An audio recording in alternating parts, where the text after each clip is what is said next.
Praise the King. Praise the King. Hallelujah. So I'm going to be continuing on the series today, and I'm going to be sharing on the topic of rest. So let's just close our eyes. Father, we come humbly to you today, thanking you for your amazing love, care. Thank you for the cross. And thank you for what it's done and what it is doing in our lives. Humbly we come to you today as we come to this time of the sharing of the word, and I ask, Lord, that you would use this time effectively and efficiently for the furtherance of the kingdom of God in the lives and the hearts of these, your precious children. Thank you, Lord, that I'm not the teacher, but the Holy Spirit is the teacher. And so I ask that he would have his way today, and that he would be able to take this word and write it on the hearts of these, your precious children. And so we ask this in Jesus' name. Amen. Amen. Now, when Jesus taught on the topic of rest, he said, "Come to me, all who are weary and heavy laden, and I will give you rest.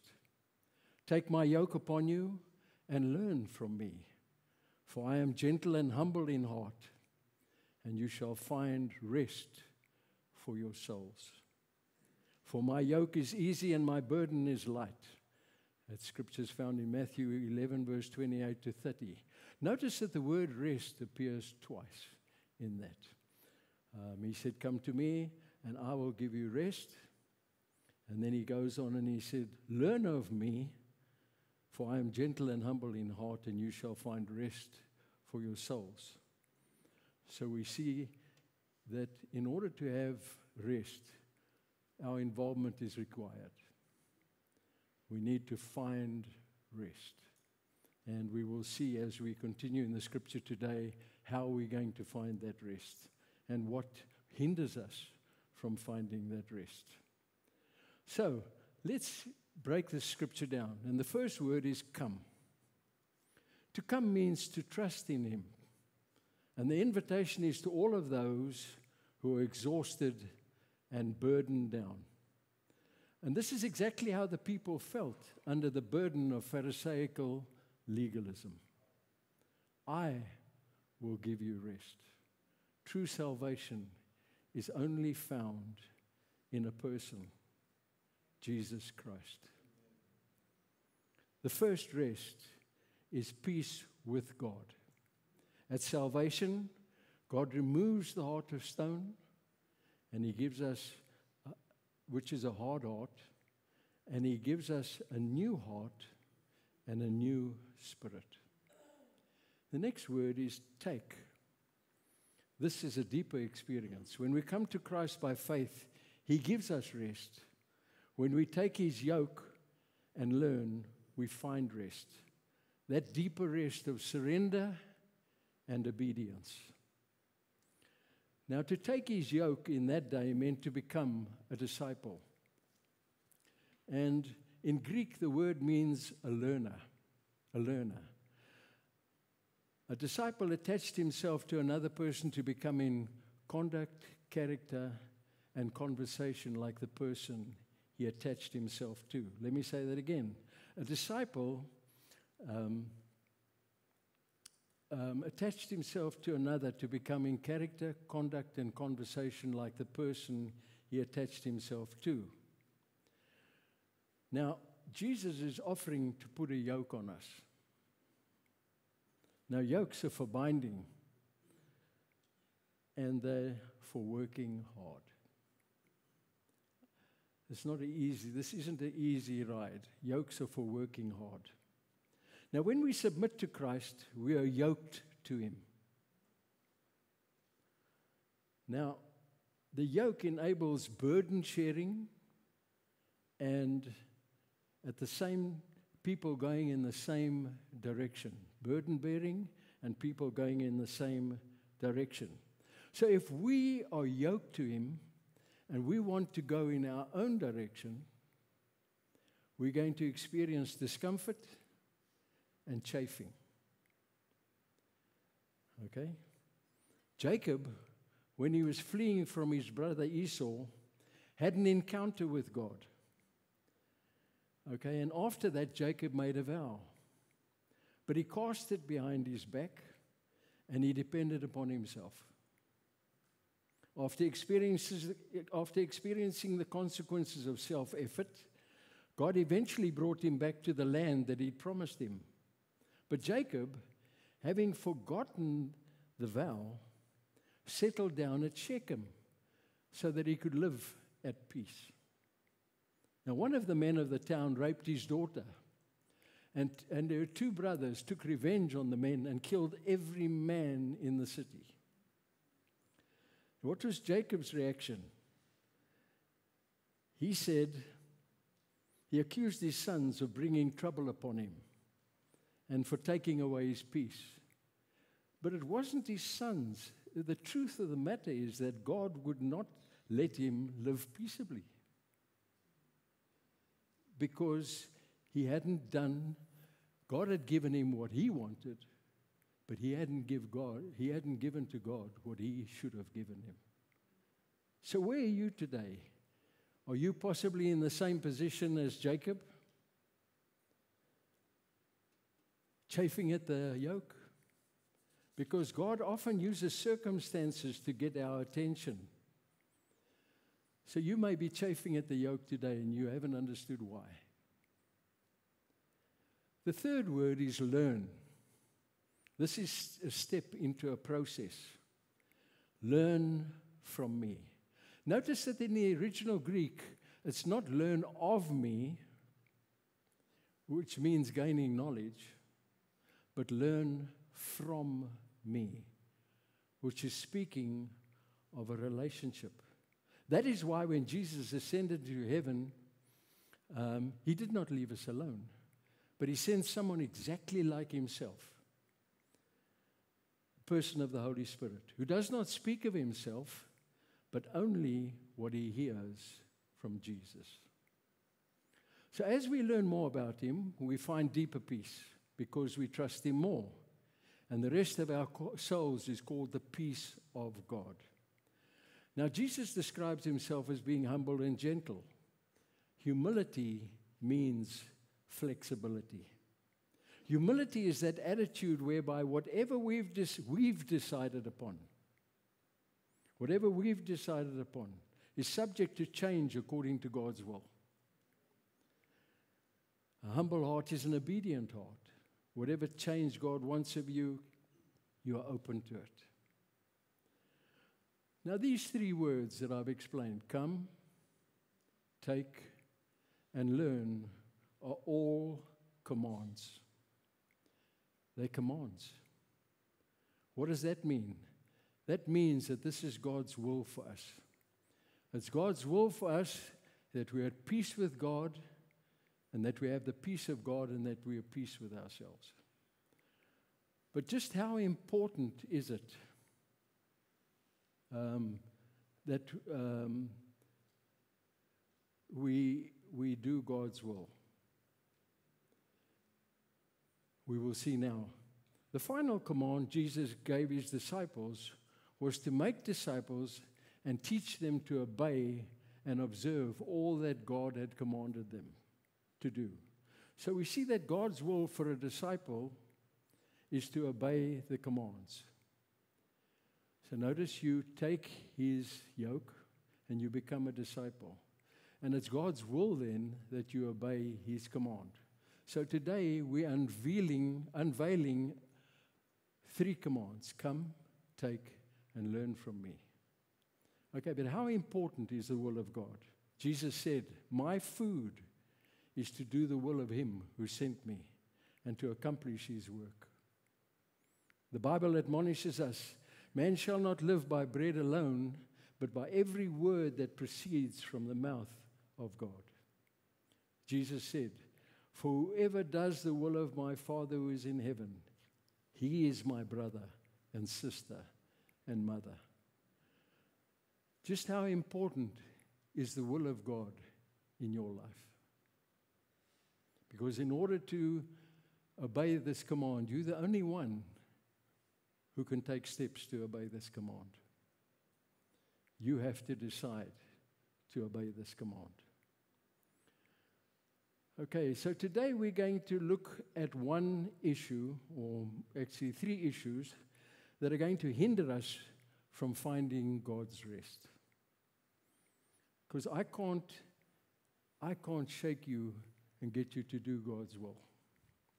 It's impossible.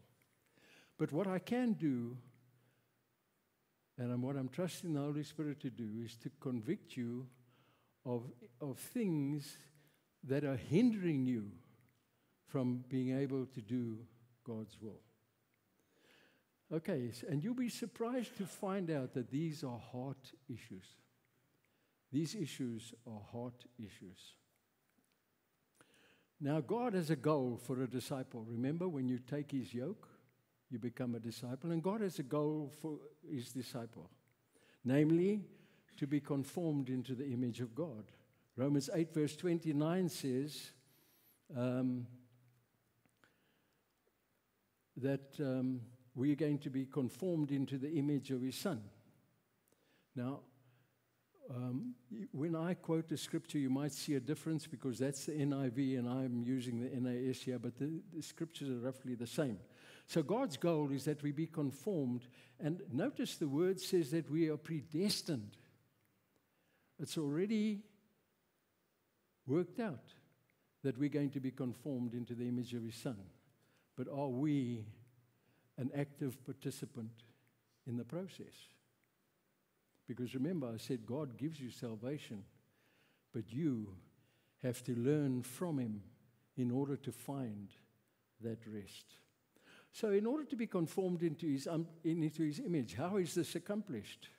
Well, Paul said, I urge you, brethren, by the mercies of God, to present your bodies a living sacrifice, holy and acceptable, which is your reasonable service of worship. And be not conformed to this world, but be transformed by the renewing of your mind, that you may prove the good, acceptable, and perfect will of God. Okay, so we see from this scripture that your spiritual service of worship is to die to self by surrendering your will and yielding to God's will. And you renew your mind by entering into a relationship with the Word of God, because the Holy Spirit takes what Jesus says to him, activates the Word, and makes it alive. And that's how God speaks to you in a relationship through the Word. The Apostle Peter, referring to salvation, said, like newborn babes, long for the pure milk of the Word, that by it you may grow in respect to salvation. Now, I've yet to see a baby being born with a watch on. Isn't that incredible? You don't see a baby being born with a watch on, and yet you can almost time it to when it starts squealing. And why is it squealing? Because it wants the milk. Actually, it's quite incredible, isn't it? In the light of that, I want to ask you, what is your desire for the Word of God on a scale of 1 to 10? Please note, that's how you're going to grow in respect to salvation. Okay, the Bible also says that the Word of God is living and active and sharper than any two-edged sword, and piercing as far as the division of soul and spirit, of joints and marrow, and able to judge the thoughts and the intents of the heart. Listen to this. It's able to judge the thoughts and the intents of the heart. And there's no creature hidden from its sight, but all things are open and laid bare to the eyes of Him with whom we have to do. Listen to that incredible statement. And there's no creature hidden from His sight, but all things are open and laid bare to the eyes of Him with whom we have to do. Isn't it encouraging to know that despite the fact that God knows everything about us, He accepts us as we come to Him and are honest before Him? Now, the Word of God exposes the thoughts and the intents of our hearts, and the Holy Spirit convicts us of sin, righteousness, and judgment. So when we then apply God's Word, which has been empowered by the Holy Spirit, when we apply the Word of God, we then grow spiritually. Jesus said, if you abide or dwell in my word, you shall know the truth. You're truly disciples, if you abide in my word, you're truly disciples of mine. So when Jesus looks at it, if you ask him, who are your disciples? He very clearly says, those who abide or dwell in the word. He said, if you abide or dwell in my word, you're truly disciples of mine, and you shall know the truth, and the truth shall set you free. Now, speaking of the word, Peter said, he has granted us his precious and magnificent promises, in order that by them we might become partakers of the divine nature. Okay? So as we partake of a promise in the Word of God, we become more like Christ.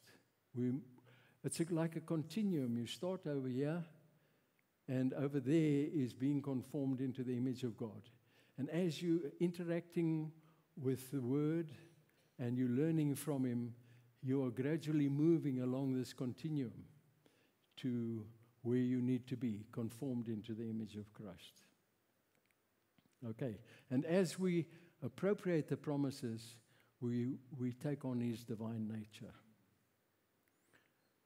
So the word exposes our hearts, and then if we trust God, the Holy Spirit enables us to obey God and to claim his promises. In the word, we see God. In the word, we see God, and we also see how he sees us. We see ourselves as we really are. And this experience enables us to be honest with God, to trust his will, and to obey him. Notice how important the Word of God is in terms of our spiritual growth. Very important. Now, Jesus, in the parable of the sower, using the seed as being the Word of God and the soil as being the heart, underlined that the receptivity of the Word depends upon the condition of our heart. This is very important for us to understand. The receptivity of the Word of God in our lives depends upon the condition of our heart. Now, he mentioned 4 kinds of heart in this parable. He started with a hard heart, and he says the seed is sown, but you don't understand the word, and so Satan snatches it away. Listen to that. If you have a hard heart, you come to church, you listen to the word, you don't understand it. And Satan snatches that word from you, so it's null and void, of no effect. The second heart is the shallow heart. You receive the word with joy. You're happy and you're pleased about the word, but then persecution comes because of that word, and then you fall away from God. The third one is called the crowded heart. The seed is sown amongst thorns, and these thorns grow up. These thorns are the worry of the world and the deceitfulness of riches. And they grow up and they choke the word, and it becomes unfruitful. And then the last heart he mentioned was called the good heart, which bears fruit. I want to ask you today, just how receptive is your heart to the Word of God? Because only one of those 4 is fruitful. So Jesus identifies the important issue that affects our receptivity to the Word of God. That is the condition of our heart. But in addition, we need to look at 3 negative ways in which we as people respond to the Word of God. So you come to church and the Word is shared, and you're going to respond in these 3 ways, or 3 negative ways. The first one is you deflect the Word of God. You deflect it. And that's a non-receptive heart. This is when the Word relates to you personally. Okay? But when it comes to you, you deflect it and you say, that's not for me, that's for my spouse.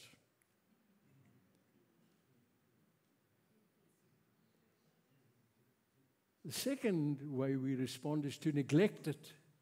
To neglect it. This is a heart that has little or no relationship with God through interaction with the Word of God.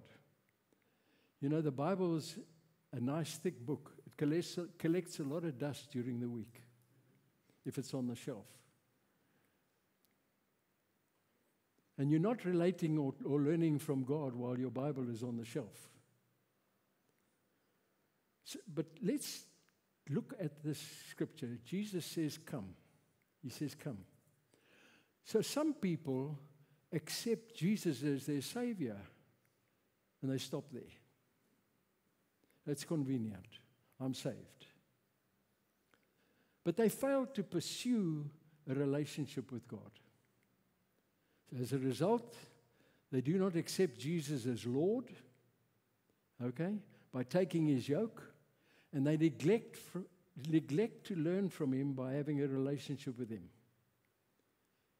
So partial obedience is disobedience. Let me say that again. Partial obedience is disobedience. The third way you relate to the Word is called reject. Reject. This is a heart that receives the Word from the Spirit but does not apply it. A heart that receives the Word from the Spirit but does not apply it. By so doing, it rejects God's Word. As God's Word is proclaimed, some people are impacted by it, but others are hardened by it. One can be continually exposed to God's Word and yet not be transformed by it.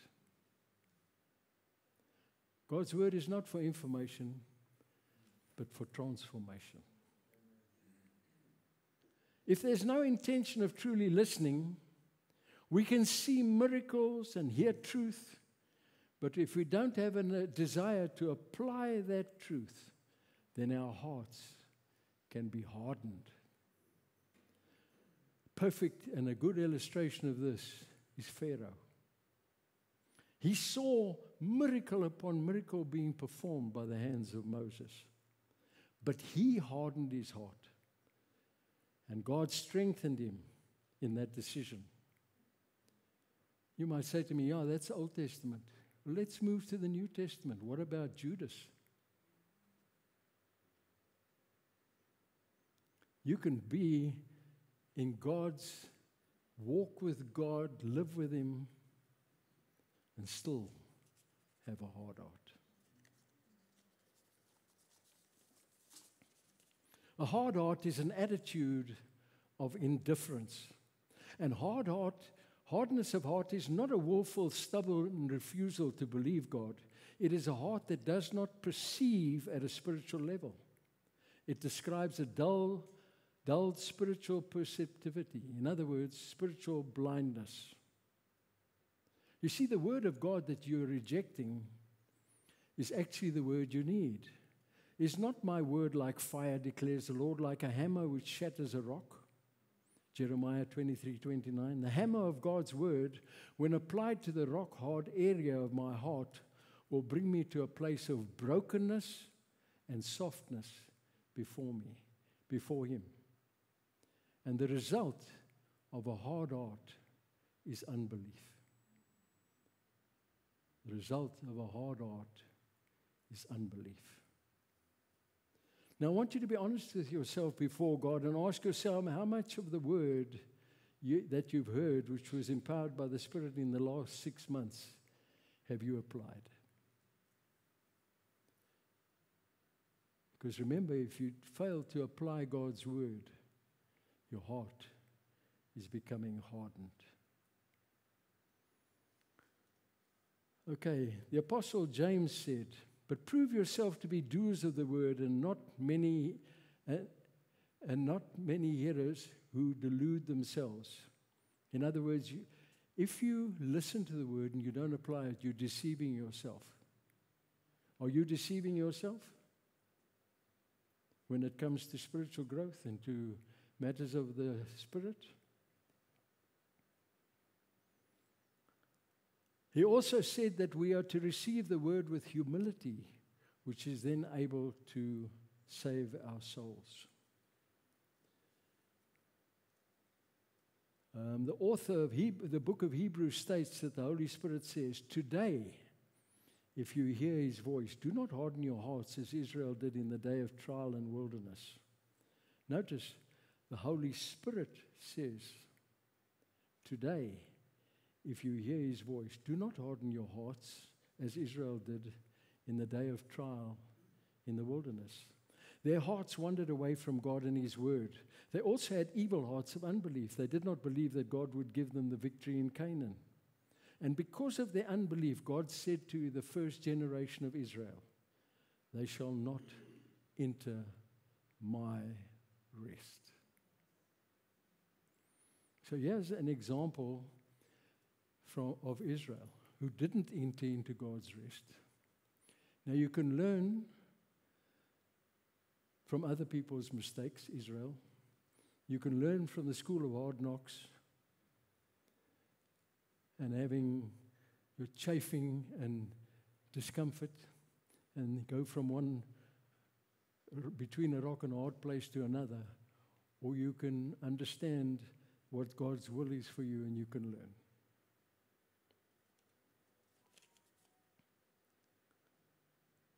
I don't think we have understood the impact, and I don't think I've ever heard anybody teaching on a hard heart yet. I don't think we understand the impact of a hard heart. Jesus said to the Pharisees that your doctrines, your traditions of men have made the word of God of no effect. And if you look at a hard heart, that's exactly what we're doing. We're rejecting a relationship with God. We don't want to listen to him. We don't want a relationship with him. And it's a slippery slope. You see, you will not enter into his rest. You're not receiving the word. You're not learning from him. And it's not God's fault at all. He's done everything that he can do. But you are woefully rejecting and refusing a relationship with him. That is why it was so wonderful in the pre-service prayer meeting. There was a word that came forth that God never gives up on us. Isn't that incredible? When we carry on like this, but God doesn't give up on us. That is the hope that we have, that God doesn't give up on us. Look at him. He didn't give up on Jacob. Jacob thought he was going to have peace, and there was no peace because he hadn't done what God was wanting of him. And so God will work on us, use circumstances, put us between a rock and a hard place, but he won't leave us alone. And so we're so thankful for that. So as we come to the end of the message today, I think we've come to a time where we need to do some application. We need to examine ourselves in the light of the word. Come, take my yoke and learn from me. So today, we have looked at God's will. Come, take my yoke and learn from me. And we've identified hindrances that will result in you and you alone. It would result in you not being able to do God's word. Now remember, you and you alone. You're the only person You are totally responsible for doing God's will. I can't force you to obey. You're the only one who can respond to the conviction of the Spirit through the relationship with the Word, and to apply it and to start being obedient to God's will. Okay, because the Holy Spirit is the one who convicts you of sin, righteousness, and judgment. So let's pray. I want you to close your eyes at the moment. Today, we often say to ourselves, we don't know God's will. Today, we have no excuse. We know what God's will is. That we come to Him and get salvation, that we take His yoke, become a disciple, and that we learn from Him through a relationship with the Word of God. But today what we've seen is that our receptivity to the Word of God depends upon the condition of our heart. And I want you quietly to ask God today, the Holy Spirit, to examine you, because these are things that are hidden from us. We don't really fully understand, especially if we have a hard heart, we're not understanding anything. But what is your receptivity to the Word of God? What is the condition of your heart? Because it's only a good heart that is fruitful. If you have a hard heart, Satan's snatching the Word from you. If you have a shallow heart, persecution causes you to fall away. And if you have a crowded heart and you're busy with the worries of this world and the deceitfulness of riches, which is virtually an everyday occurrence in our life, if you have those, you're not hearing the Word. Just be quiet and ask God, what is the condition of my heart?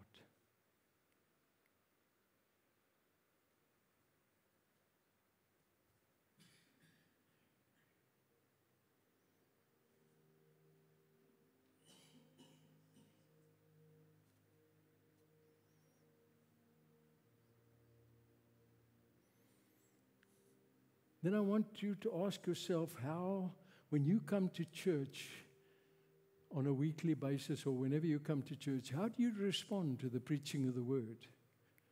Do you deflect it, thinking it's for somebody else? Do you neglect it?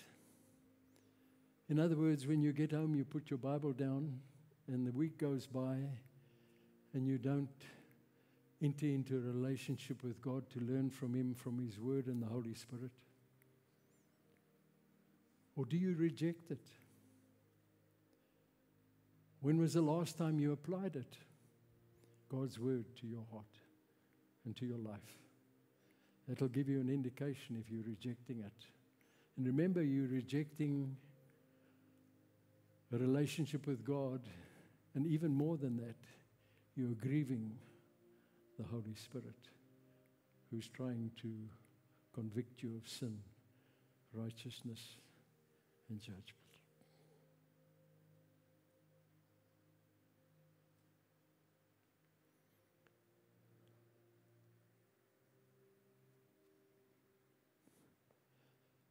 And then I want you to be honest with yourself and ask yourself this blatant question: do I have a hard heart? Do I have a hard heart? So this is an exceptionally important issue.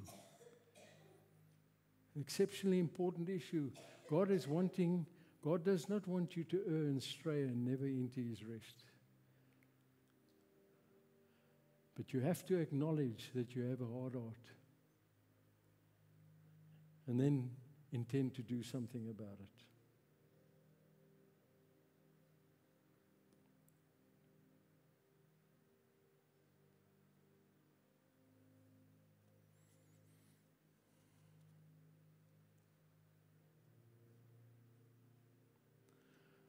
Okay, remember I said to you, partial obedience is disobedience. Maybe you're being disobedient today and you don't even know about it. What would disobedient look like, you say to me? Well, let's look at those 3 words again and see how you can partially obey them. Let's take the word come. Both John the Baptist and Jesus said, repent and be baptized. Even Peter said it, the same thing, repent and be baptized. Now, in the olden days, the minute you got saved, they would take you to the closest water and you would be baptized, because repentance and baptism was one side, both, it was one coin, both sides of one coin. It was done immediately, but as time has progressed, you can get saved, but you've not necessarily been baptized. Remember, I've said partial obedience is disobedience. Let's look at the word take. Have you accepted Jesus as Savior, and yet you've never made him the Lord of your life? You say to me, how would I ever know that? Well, there's a little thing called consecration. You see, when you come to salvation, you get a new heart and you get a new spirit. But the rest of you is the old you. So you're still selfish, me, myself, and my committee. And you go on in this selfishness. But God accepts you as you are, but he doesn't leave you there. He starts working in your life. And eventually you start realizing, and you come to the place where you realize it was my sin that put Jesus on the cross. Nobody else's, it was mine. And when you come to that place, there's only one response, and that is to bow your knee and to come to the place where you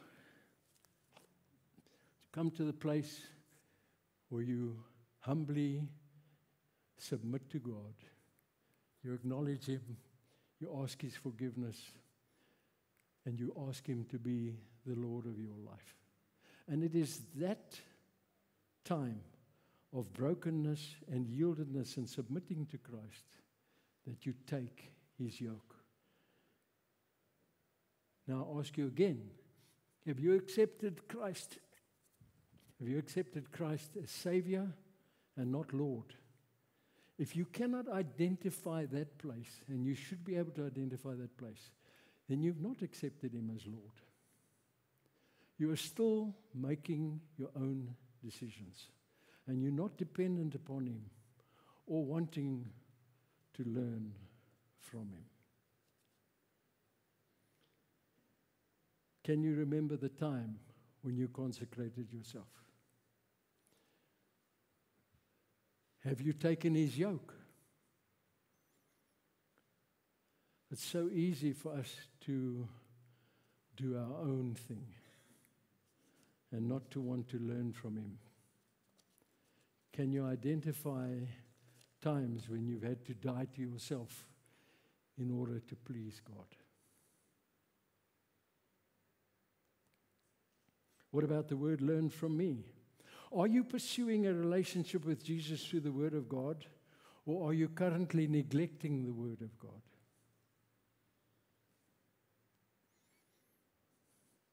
Can Jesus say that you are truly a disciple of his by abiding in his Word? When last did you apply his Word to your life? And how receptive are you to the Word of God and the work of God in your life? Do you battle with unbelief? See, all these things are partial obedience, which is in effect disobedience. Now, this sounds all very hard. I know this is not an easy word. But I want to encourage you today, and I want to use the example of David, King David. Many of us know about his adventures with Bathsheba, don't we? And yet, God said in Acts 13, verse 22, God said, I have found David, the son of Jesse, to be a man after my own heart, who will do all my will. Who will do all my will. Isn't that incredible that God could say that of him? But you see, there was something that we need to learn from David today in terms of having a hard heart and in terms of our heart condition. When he was confronted, and when he was convicted, he immediately acknowledged that he had sinned. And he said, I have sinned against you and you alone. He was cut to the heart because he realized that God would not reject a broken and a repentant heart. God would not reject a broken and a repentant heart. Now, when I was a younger Christian, there used to be a song, it's your kindness that leads us to repentance, oh God. It actually comes from Romans 2, I think verse 4. To Romans 2, verse 4. It's the kindness of God that leads us to repentance. You know, don't listen to anybody who said, I found the Lord. They need to go a bit further in their walk to understand what they've just said. God extends his kindness to us, and that leads us to repentance. And I want to tell you today, God has not left you alone. If you have a hard heart, God has not left you alone. He's extending his kindness to you today. That is why it's a hard word, but God's kindness is reaching out to you today so that you can repent and turn, so that it can be said of you, well done, good and faithful servant. You did all my will. God has not given up on you. Okay, so let's pray again. And at some stage, I'm going to ask you to participate with me. And if you can identify with this prayer, say it quietly in your heart as well. Okay. So, Lord, we've come today. This is not an easy word, but we've come to understand that our hearts are in a bad way. And that the condition of our heart is causing us not to be receptive to your word. And that we're busy deflecting, neglecting, and rejecting your word.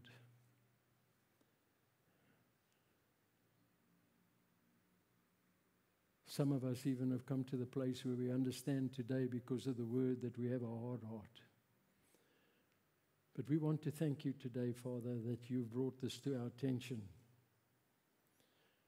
And you don't want to leave us where we are. And so today, Lord, we want to come like David. We want to acknowledge that we've sinned, and we've sinned against you and only you.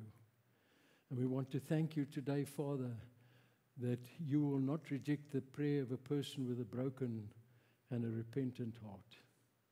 And so I'm going to put up David's prayer on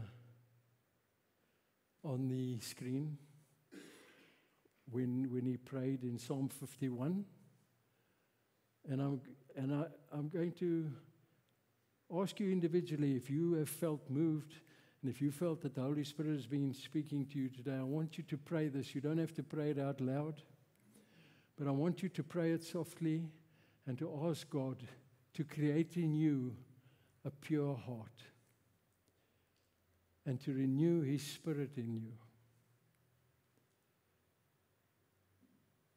And then ask him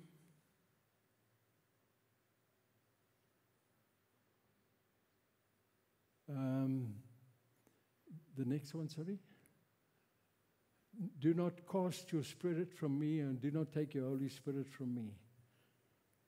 Ask him that he doesn't remove the Holy Spirit, because remember, as I said to you, we've grieved him. So let's ask him not to take the Holy Spirit from him. The next one. Restore unto me the joy of your salvation and grant me a willing spirit to sustain me.